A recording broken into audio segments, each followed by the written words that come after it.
I had told God, I said, God, you should have killed me before you brought me. Why are you doing this to me? You think what you're doing to me is right. Take me to court. Let the angels in heaven sit on the jury stand. I want to plead my case. Let me live. And God stepped in my room. He said, Job, who do you think you are? You questioning me? Who are you standing in my counsel, in my face, standing up like a man? Who are you? Let me ask you a few questions. See, can you answer the question I'm going to ask you? Oh, you know everything. You know why I shouldn't have did this and why I shouldn't have did that. Let me ask you something. Where was you when I made the world? Did I ask you how big to make it? When I set the sun and when I set the earth into motion, did I ask you, should 365 days work? When I set the law of gravity, did I call your counsel? When I set time into motion, did I ask you? How many months should a billy goat carry his young? Do you know? He said, there's a thing down the bottom of the ocean called the Leviathan. Can you go down there and get him? And make him play games with you? Can you play hopscotch with him? I got the shells on his body so tight that even an arrow can't penetrate and warm air can't go through. Can you do that? I'm trying to get you to see something. We have a tendency to bring God to our level and question God. And God is saying, Job, what is wrong with you? Who are you to tell me what to do? You don't even know about a virus. You don't even know about little things you can't even see. You don't even know that the speed of light is nothing compared to how fast I can move. And you over here talking about, you think a sacrifice is what I want? You think you can appease me by killing an animal? All of these lives are in my hand. From Bethany Community Christian Church of Sedalia, North Carolina comes Fill My Cup Ministry at fillmycupspace.com, featuring Bethany's senior pastor, the Honorable Dr. Henry L. Simmons. Present in God's presence. In other words, if you committed something, it had to be covered so that God wouldn't see it when he looked at you. And this started off in the first problem in the Bible. And the first problem was when Adam and Eve sinned. God had to cover their sin. He killed an animal, made a little jacket and a little pair of pants for him. I'm being more figurative, I'm being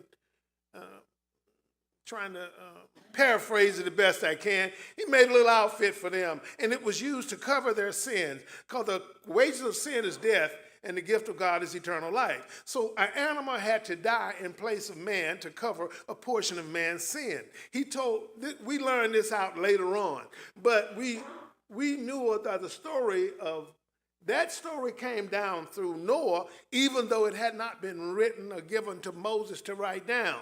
So Noah knew the God of heaven in that regard. So the understanding of that God was passed on as part of oral tradition. And Job fell in love. Can we call him the God of antiquity? It was a God he had heard about. And Job said, I like this God. He wants people to live blameless.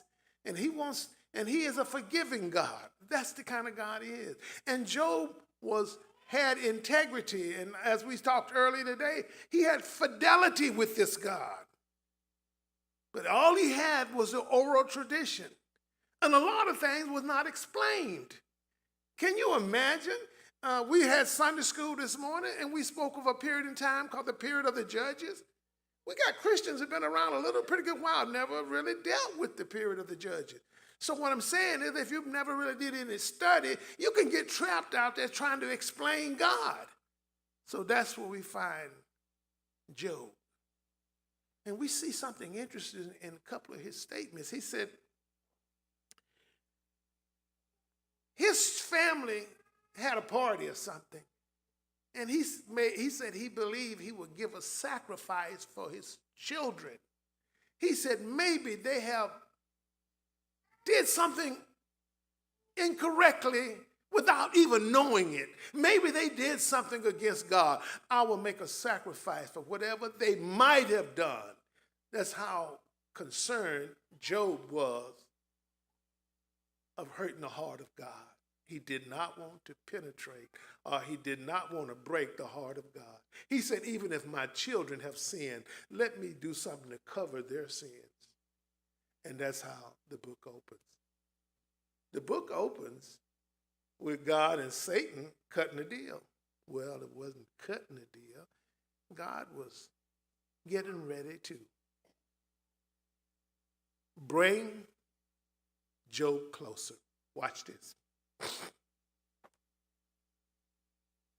If you are a lackadaisical Christian and God know your heart, you have a heart for him, God will find a way to break your lackadaisicalness.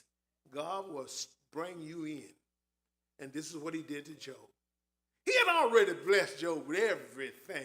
Job was the richest man in his area. He was a well-to-do, and everybody come and got counsel from Job, because Job not only was a wealthy man, he was a wise man. And not only was he a wise man, he was an understanding and a loving friend. He was that kind of guy. That's why when God asked Satan, what about Job?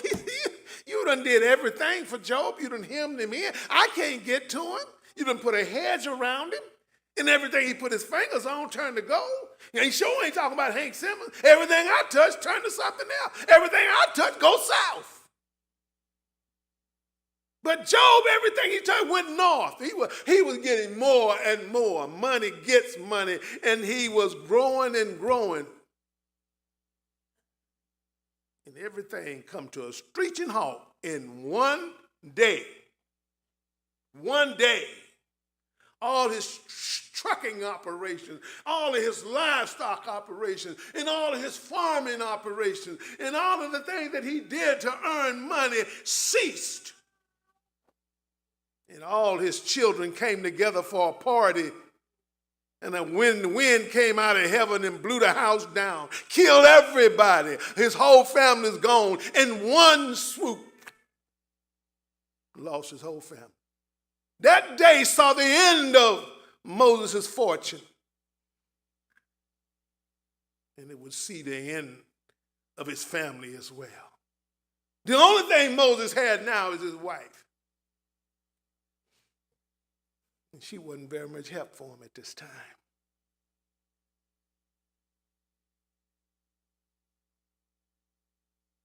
And Job is beginning to ponder over his life.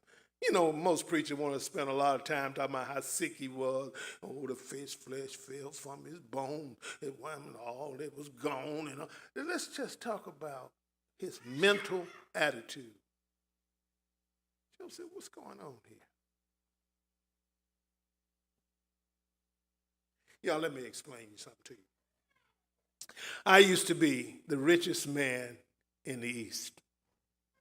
People would come from far just to hear me talk. They wanted me to be at their programs and things. I could give speeches for $100,000 a speech. I'm Job.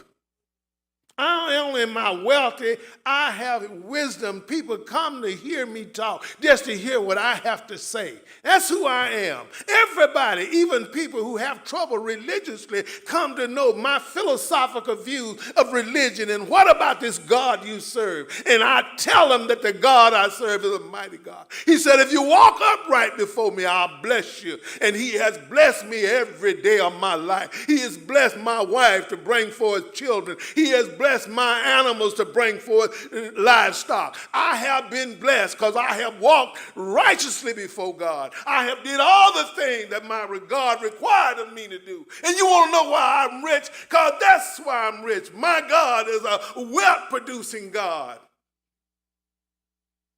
Y'all follow me? My God has guarded me against all the ravages that take away your fortune, all the ravages of life, all of the diseases of life, and all the misfortunes of life. He has guarded me. He has protected me. I've made these speeches a many times, but I'm making a speech today. It's breaking my heart. Yesterday, I lost my fortune. Yesterday, I lost my family. Today, I lost my health. The doctor tells me it's malignant. It's only got a couple of years at best. And I've done everything that I know to do. I please God in everything I've done. I never made one decision I didn't bring God in for to be a part of that decision. I have lived my life according to the tradition of this God of antiquity. And I've done everything he said do. And now some of the philosophical people of the world have come to visit me. Why do you think they come to visit me? They want to know, what you going to say now, Job? He sent 3 of them from 3 philosophical points of view to come and talk to me. What are you going to say, Job? What happened? Did you sin? What happened? You break God? What happened with your relationship with God? Maybe you got everybody else fooled, but you ain't got me fooled. God don't turn on nobody for nothing. That's what they tell me. They said, God will not do this. Job, you're lying, boy, you're lying. You're telling everybody you're doing what God wants you to do. Why is God treating you like this? There is nobody God has turned on so cruelly and so dramatically in one day. Talk to me, Job. That's what they cry out to me. Job, what can you say? What can you say? The Bible said Job maintained his integrity. In the 19th chapter of Job, in the 23rd verse, it said, Job was crying out. He said, oh, that my words were written. Oh, that they were inscribed in a book, that they were engraved on a rock with an iron pen and lead forever. For I know that my Redeemer liveth, and that he shall stand at last on the earth. And after my skin worms are destroyed, this I know, that my flesh that in my flesh I shall see God.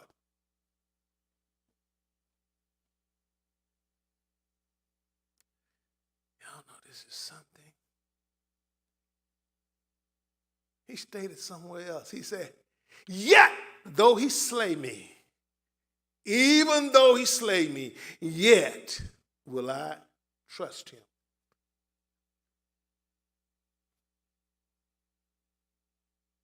That's before I had to come to realize that I was leaving here, that God had forsaken me.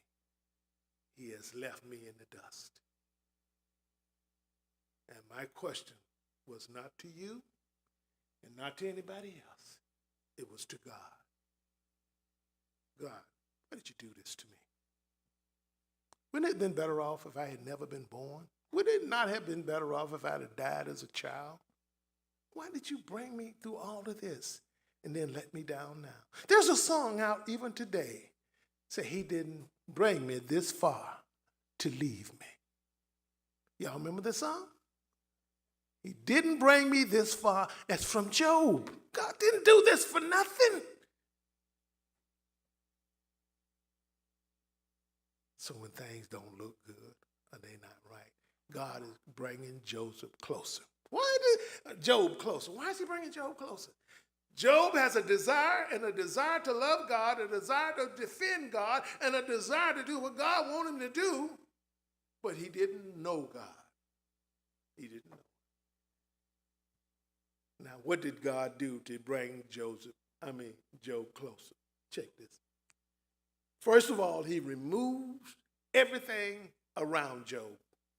All of his riches and all of his wealth and all of his children and all of his future.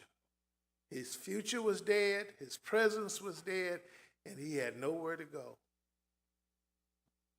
Isn't that interesting? We have a tendency to know more about God when we come out of a tragedy than when we go in. Does it make any kind of sense? Any kind of sense? How would that bring me closer to God? Okay. I've got here, and I've lived my whole life based on pleasing God. And now it appears to be everything is over. Should I stop trusting in him? But God came into my room one night, and he shook my whole world. I had told God, I said, God, you should have killed me before you brought me. Why are you doing this to me? You think what you're doing to me is right. Take me to court. Let the angels in heaven sit on the jury stand. I want to plead my case. Let me live. And God stepped in my room. He said, Job, who do you think you are? You questioning me? Who are you standing in my counsel, in my face, standing up like a man? Who are you? Let me ask you a few questions. See, can you answer the question I'm going to ask you? Oh, you know everything. You know why I shouldn't have did this and why I shouldn't have did that. Let me ask you something. Where was you when I made the world? Did I ask you how big to make it? When I set the sun in there, when I set the earth into motion, did I ask you, should 365 days work? When I set the law of gravity, did I call your counsel? When I set time into motion, did I ask you? How many months should a billy goat carry his young? Do you know? He said, there's a thing down the bottom of the ocean called the Leviathan. Can you go down there and get him? And make him play games with you? Can you play hopscotch with him? I got the shells on his body so tight that even an arrow can't penetrate and warm air can't go through. Can you do that? I'm trying to get you to see something. We have a tendency to bring God to our level and question God. And God is saying, Job, what is wrong with you? Who are you to tell me what to do? You don't even know about a virus. You don't even know about little things you can't even see. You don't even know that the speed of light is nothing compared to how fast I can move. And you over here talking about, you think a sacrifice is what I want? You think you can appease me by killing an animal? All of these lives are in my hand.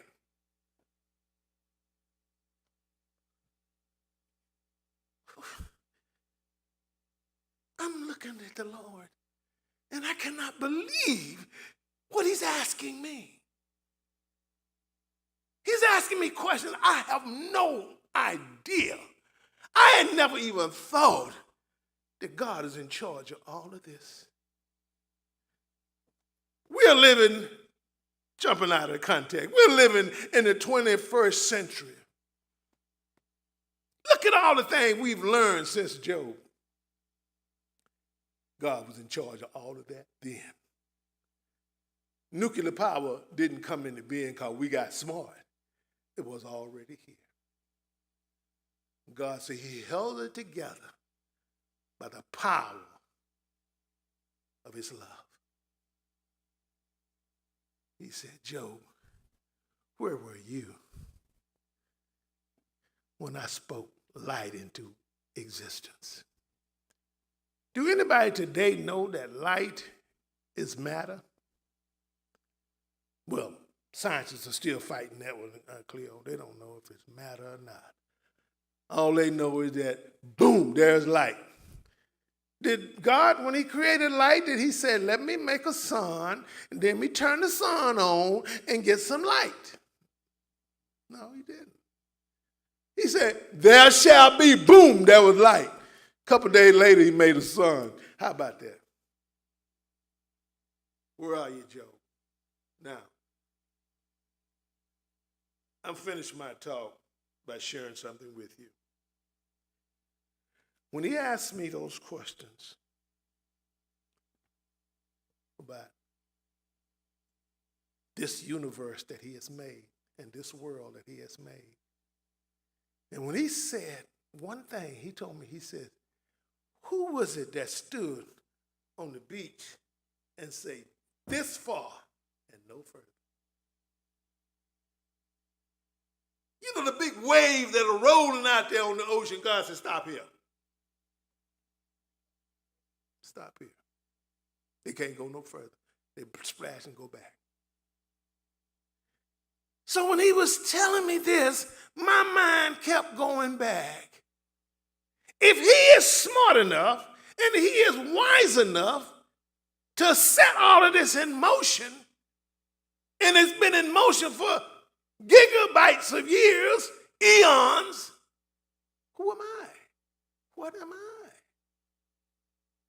Then our mind goes back to a subsequent writer. Name was David. He loved God. He was kind of like me. He wanted to please God. And there were several times in his life he was not able to please God.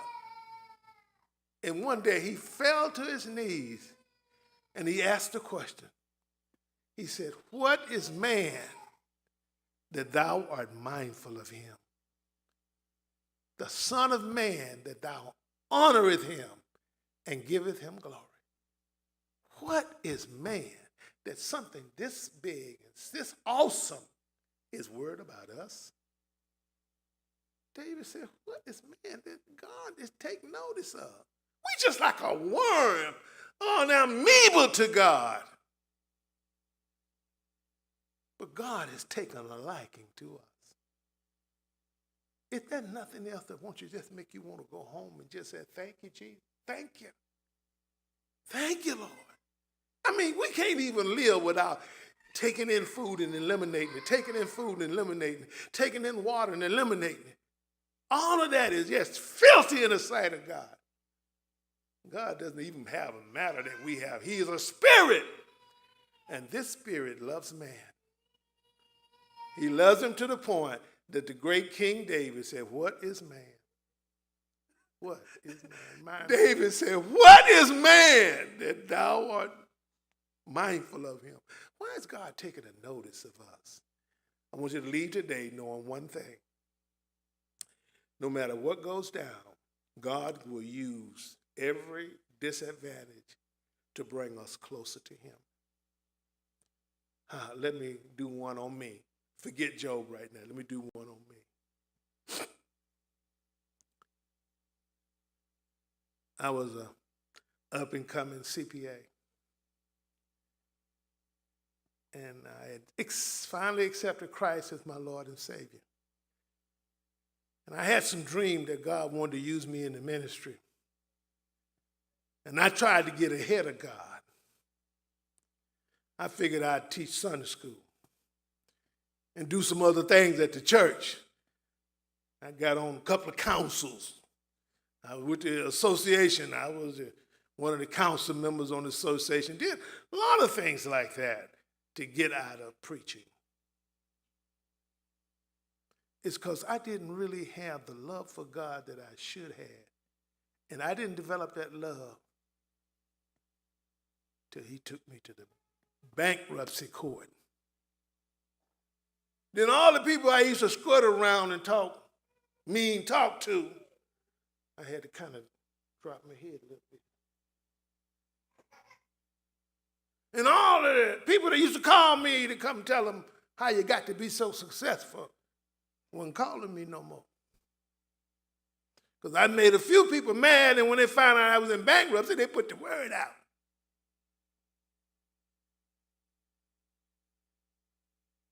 And you talking about getting close to the Lord?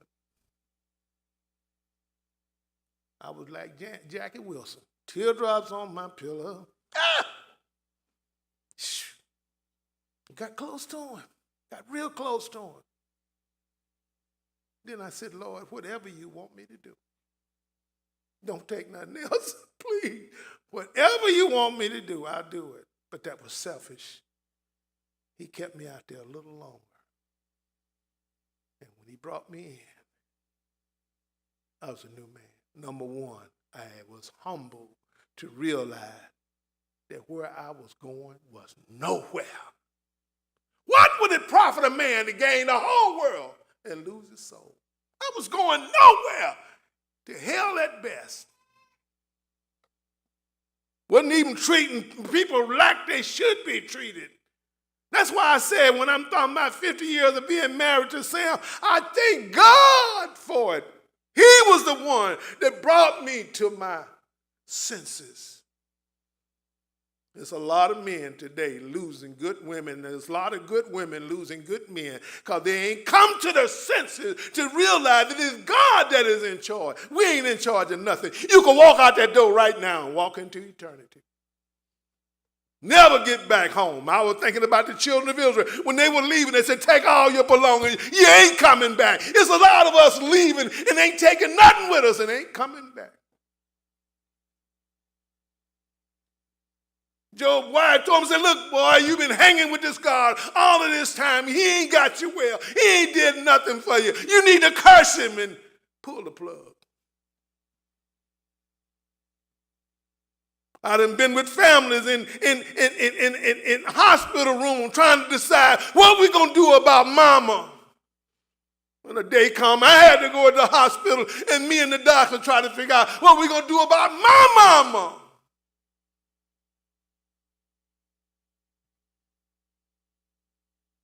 He said, Reverend, what you think? I said, can we send her back to hospice again? And we were doing that back and forth. And I found myself and eased up and out. The big old Hank Simpson eased up in that bed with my mom. Y'all hear me?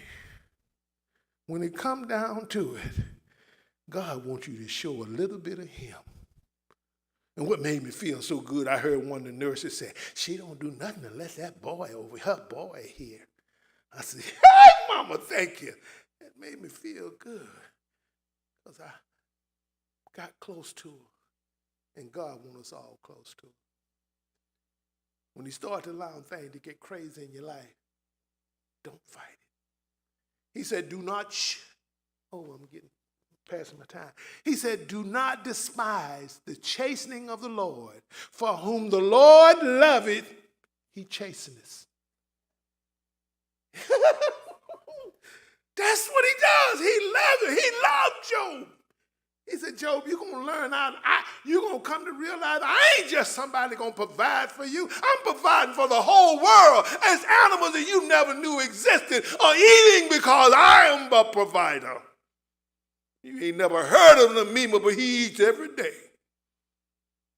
I got ticks out there, got to eat. I'm in charge. And God brought Job closer. I'm going to show.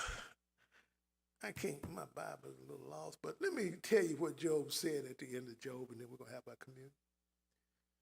Job said, I have heard about you with a hearing of the ear, but now I see you. But now I see you. Job said, now I see you. I know who you are. Now, is that worth all that trouble? I think it is. Because what's going to matter when the deal go down? What you mean the deal go down? Look, we're all going to leave here. And we're all together on that? That's what that man used to say in the club when they got ready to close the club.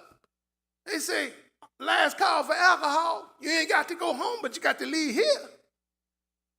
Is that what they said? All of us got to leave here. You can't leave without dying. That's the way it works. So when the deal go down, what does it matter if you don't know God? You don't know God, what is it? So God was saying, I have blessed Job and everything he had, but I want Job to know what happened when he steps into eternity. I want him to know that I will be there for him. And that's the only thing that matters. Do not despise the chastening of the Lord. For whom the Lord loves, he chastens. And I had to find that out. Do you know, after I got to know the Lord, preaching, there's no way I could not preach. That is the most powerful thing you can do, is to save somebody from hell. There ain't nothing more important than saving a soul nearest hell. Nothing. Everything else is just but when you can save